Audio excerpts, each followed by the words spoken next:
Ocho yeva onu meweri doctor Okwe era palomare obolebule mu oyebule mu ochocha oyamlakpo aweki mu nibiyo mejiro lo lakpo me uko lakpo ni miye o mejiro lo lakpo menu uko lakpo ni miye me wogene me wole uko lakpo bi o mari mi wa me wogene me wole uko lakpo bi o mari mi wa yuko bi o ma e morogene wa vle obolo kwodire ko yokunye wonu wonya jo wonu kwa fanya okalo kwetiona isi okpoko ikwaya lu ni me wa romini na mejiro la pome ukora poni miye mejiro la pome na ukora poni miye me ogane me wale ukora poni mare me wa yo mare me me wa ogane me wale ukora poni mare me wa you cop your ma imara gane wa ble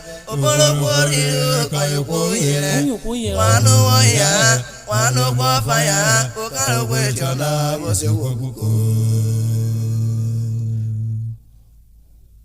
mejiro la pome ukora poni miye jo yi mo me mejiro la pome na ukora poni miye yo mame wa me ogane me wale ukora poni mare me wa me wagane me wale ukora pom mare me wa you cop your ma imara gane wa ble obolo kwori ko yoku yire wanu woya wanu kwa fire okaro kwe jona wo se okpoko ikwaya lu ni me wa romini na mejiro la pome na ukora pom ni miye mejiro la pome na ukora pom ni miye me wagane me wale ukora pom mare me wa yo ma me wagane me wale ukora pom mare me wa you cop your ma imara gane wa ble obolo kwori ko yoku yire wanu woya wanu kwa fire okaro kwe jona wo se okpoko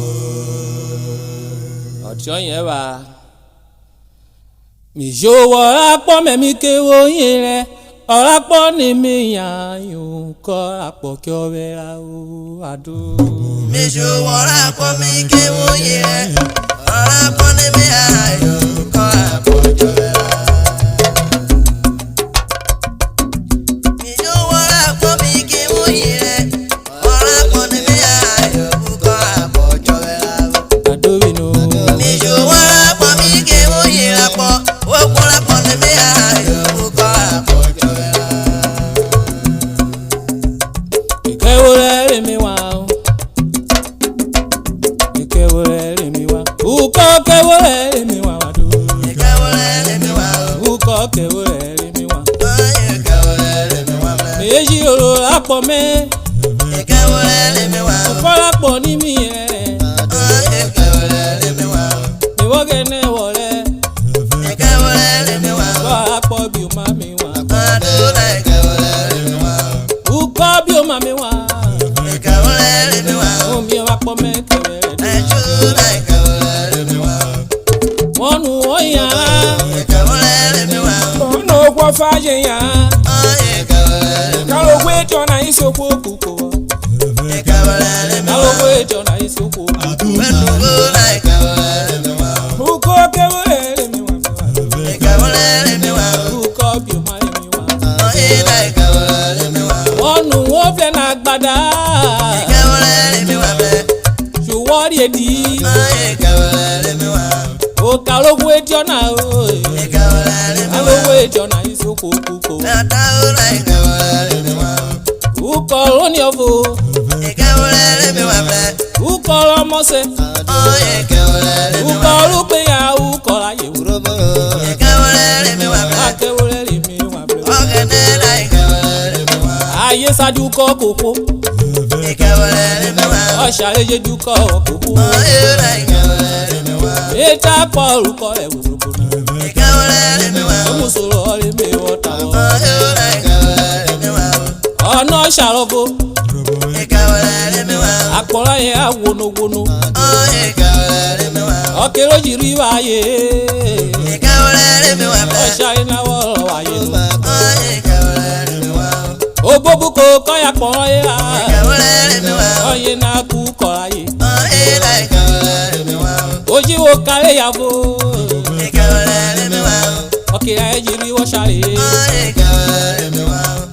o wale kiraye o wale kiraya ya wono wono ayi wo shale nu o wale kina dare do oye na uko lo shale uko kewe aye sadu ko koko o shale du ko koko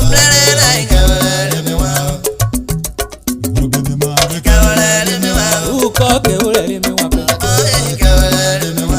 wam la pare na o bo erire le wo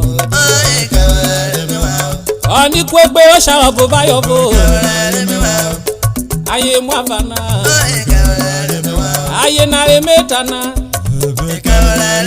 o jiri bi esi evo o sha lo bo se wi yo o sha le na de wi e gbera URHOBO wani ere o polo wi e gbera nu o bebe lo wo wi e akpona o bebe lo wo wi e akpo aye na gwono mo gwono o glory e ogene o sori ogene fu e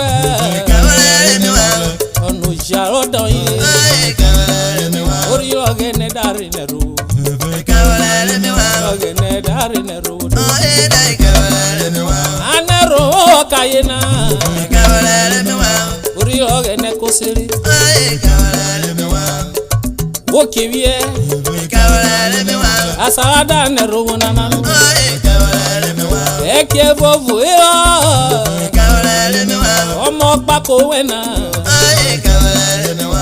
akena rowo omo na sawo di apo ocho iko ye wo ni owo aye na kori ipo aye bulo awe URHOBO ogene ru emu aye na dare mrevu aye na dare mrevu do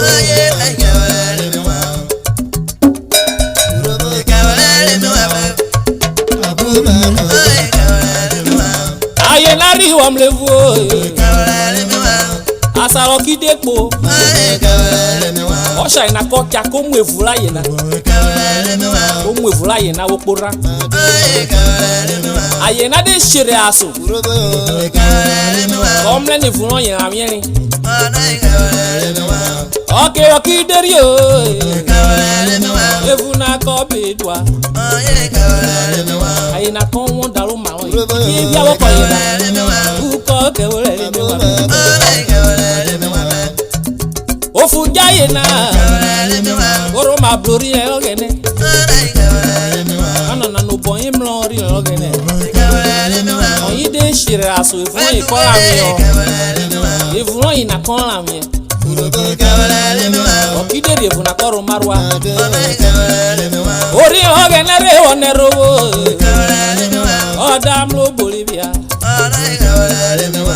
ko sere gbe wewe jowo omo le soso we na acha nero wa owo dajo bo won ni obo KEVWO lo bo imlena oyere bla ona ki gedere wi enwe anu wode tun emi wode shira so dete woda mene fu we na biere ba bebe tole nwanwe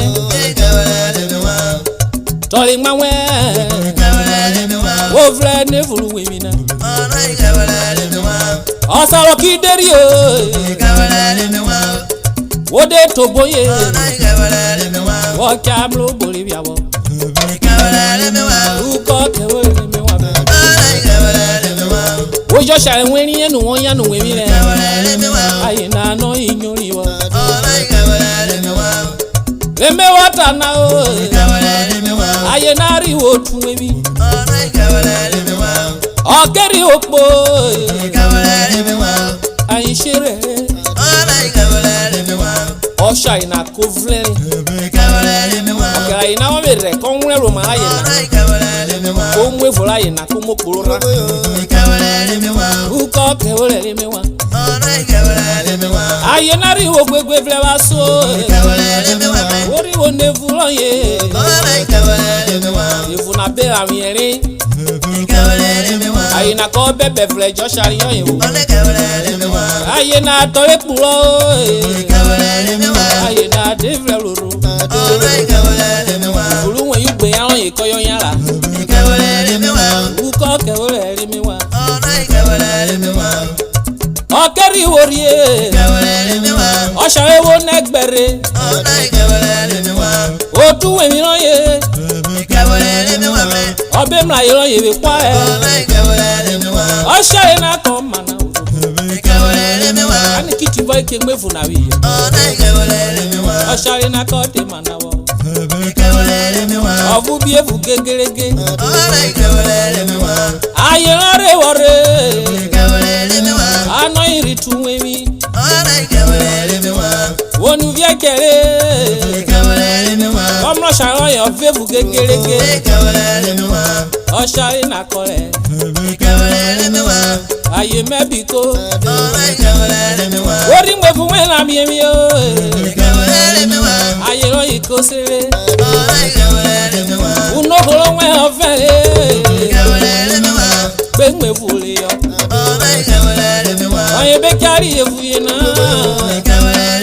Ayo we ko iruwe. Ikwori wo kwere. Oshari na ko yene. Uko kewole le mewa be. Oshari na ko e. Ane no yira yiro. Onu mwevu na mi oyi. Aye na no yesere. Oshari na ko loro. Ovevu na ko loro. Tete kaigo. Oderu mwe mulu oruro. Ikodo mamolura. Ora mi wo ko wode wo. Uko kewole le mewa. Asune ri we wo. Tino kwa olindo.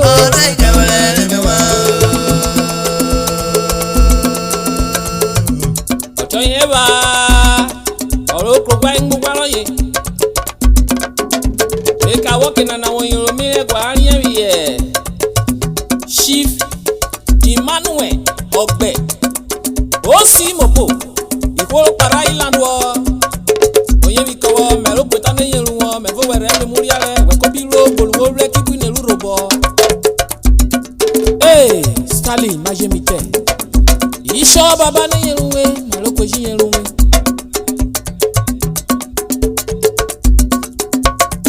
Ome gwa ari e bi Francis Omukoro aka Ezedigbo, Managing Director Lucky Onos Transport Service Ogara. Oye mi ko we wadari moto lo ye kasa omuwe la iche. Omuwe tu we gbere dede. Meje pa omi e gwa ari e bi Chief Lawrence Unura wajo kofia eruwe tere. Die Yomi of Udukido. Oba yeran ye ari e bi Chief Mrs. Eunice eruwe tere. The VA of Udukido. Ana wuyele wore. His Royal Majesty Delekpe Ohoruwan, the OVA of Udukido. Aizari odewo wakaye. Wona metana inoku ya idea. Melo kwetane yero wanweje. Ojo yeba. Aja rolive kwaya. Ovuma wanye nisuo. Olapogeri o iloki okwe olapogeri. Otari Bible debiana. Itwa bo yeje brabo olapogeri okwe. Olapogeri loki okwe olapogeri. Otari Bible debiana. Itwa bo yeje brabo olapogeri.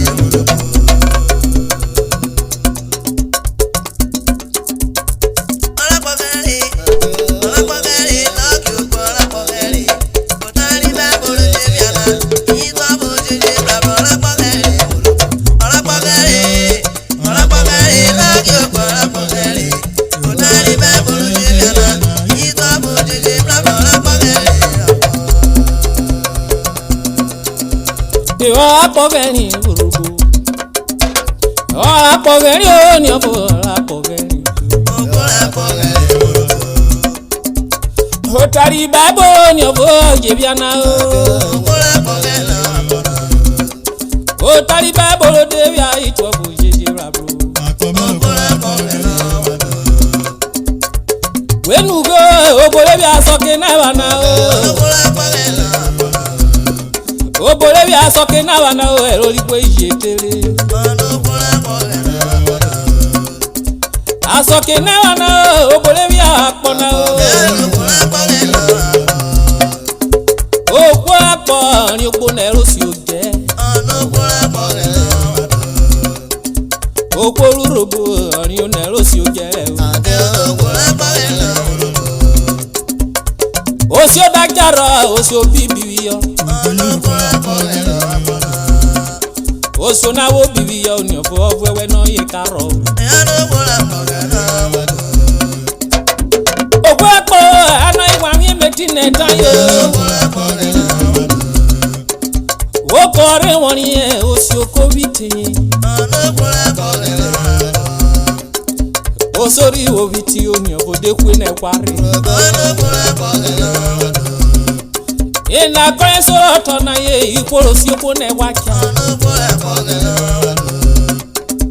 Okola gbogeni oni obo ye wa ori. O tai Bible debi ai to bo jeje rabo. O tai Bible debi ai to bo jeje rabo. Iweri nugo oni kwegberi fusodo. Ikwegbelo kwa bo asoke na eba na evuru. Bible tale na kona de KEVWO ba. Na kona de KEVWO ba o prophet bebu ko ya kama. I prophet bebu ni obu ko ya kama. Obora jere mlesi avo ni obu ko e kawia. Ekiri prophet na e ko ya ege ni na. Iro aro remle na o iko ike ni. O tai Bible debi ai to bo jeje rabo. Asoke na wana apoko wi ame. E ame ko wi apo. Ina Nigeria ya na o onana koka o. O kari sisi o evuroro. Ina Nigeria ya na o to kola po wo wari o. Ashabo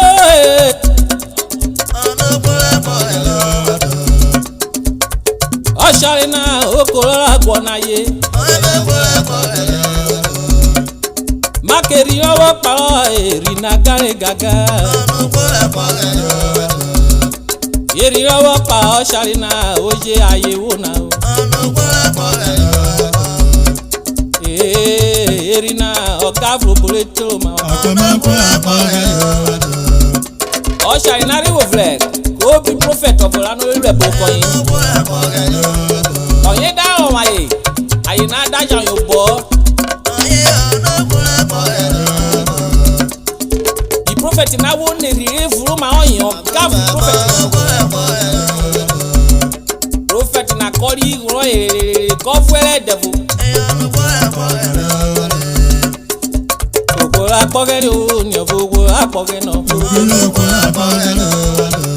Ori goro nu ko fuene o ka gbo ni pe kwa eya de ni.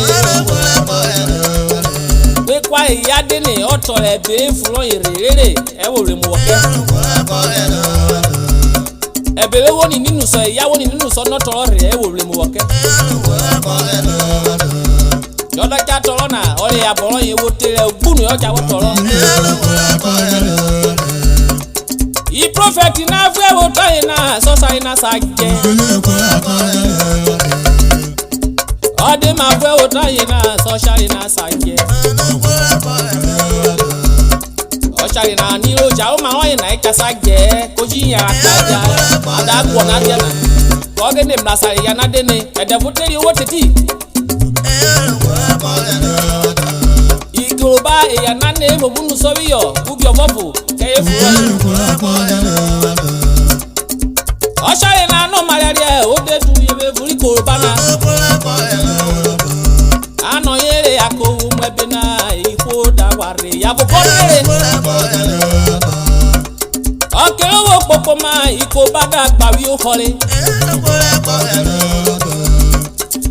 Igori wo jero le koyo le o.